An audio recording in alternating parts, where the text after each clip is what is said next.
Welcome back to Cultivated Live. My name is Jay Rosenthal, Krista Raymer, Jeremy Burke, Jordan Isenstadt from Marino. We are at Planet 13. We are live. And just a note for people watching or watching afterwards, you will hear a construction noise. This is quite literally the industry being built in Las Vegas because they are building a museum and a consumption lounge. And it sounds like from our first conversation today, like maybe a nightclub here at Planet 13 where you will never have to go anywhere else but here. Bar, food, cannabis, dispensary, entertainment, the whole bit. But thank you all for being here. And Jordan, thank you for being here. Thank you for having me. And you are with Marino. Yes. You are a leading PR agency based out in New York. And like, are all your clients here and buzzing your phone right now? They are. It's a very busy time. But it's exciting to be here in Vegas, exciting to be back at MJ BizCon. We've created a, fairly large group of cannabis clients, everything from MSOs to canna tech companies to retailers and cultivators and brands. And it's just really exciting to be a part of an industry that is literally we're building it in real time. Yeah. We talked about that. Yeah. Literally and literally. Literally building it in real time. I was going to say, I've been a journalist for a long time, so I've worked with your folks, worked with a lot of PR companies. How did you find the opportunity to gain cannabis clients in the first place? What were those conversations like, and have you found success? Yeah, so we started the practice about 6 years ago, and John Marino, our president, I was like, hey, I got this crazy idea. Let's start a cannabis practice, and they gave me the runway to start to do it. We did luck out. We landed this little old company called Paleotech, which eventually became Curaleaf. So we got a very good kind of first step ground. So it was a great way to start. We kind of learned everything we needed to know about the cannabis industry, corporate cannabis, etc. What we like about the industry, what we don't like about the industry, and so we were able to sort of build off of that initial experience. And so from obviously Curaleaf, just the name helped open a lot of doors for us. So we were able to then work with True Terpenes, and then we picked up a cannabis law firm, and then we picked up some of the hemp brands in New York and New Jersey. So it all just sort of organically grew, and success begets more success. A lot of what I do is I'm more on the new business development front, so I publicize the great work that my team does when we get to work with journalists like Jeremy and others, and tell great stories about the industry. So it's been very organic, but it's very exciting how just year over year we're just continue to grow. Can I ask a question? Because all that amazing, but it's also a big week, for New York, your home base. Jeremy wrote about it today, sort of what happened, but talk about what it means, real terms for some of your clients, because it seems, you're going to correct me wrong, card licensees may go and go as a card program, and this is the conditional adult use retail dispensary program in New York. Talk a little bit about what it means to your clients, and then maybe broader to the industry in New York, because I think it's a big week. So, this was the moment that we've been waiting for a really long time. We're finally all of these, social equity dispensary licensees can finally open their doors, and hopefully in the next, month or so, several will open in Q1 next year. I was talking to someone from the fund, and hopefully there'll be another 25 opening at the beginning of next year. So it's all starting to happen. What it means is that all of the brands that we work with, the cultivators who are sitting on tons of product, the processors who are also the distributors who are right now just distributing to 25 stores, that finally we can unlock the potential of what will be a great market.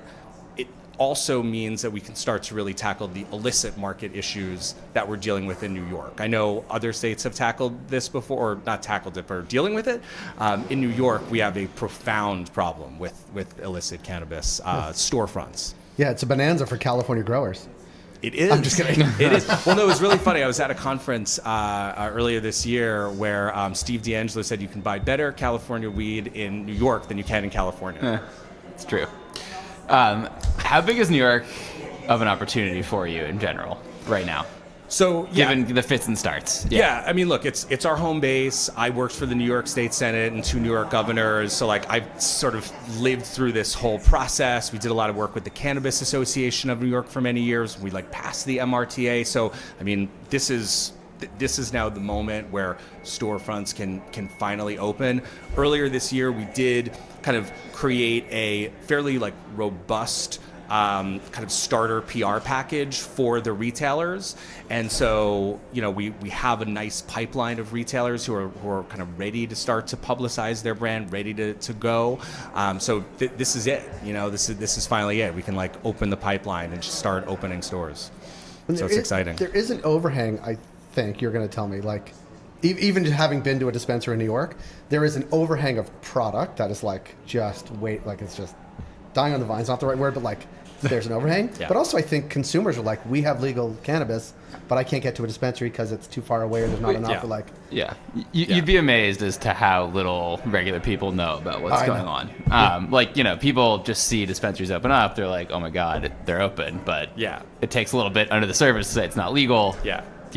No, people really don't understand the difference between the illicit market and the legal market. No. And, as a New Yorker, New Yorkers are all about convenience. So right now in Manhattan, all of the legal stores are south of 16th Street.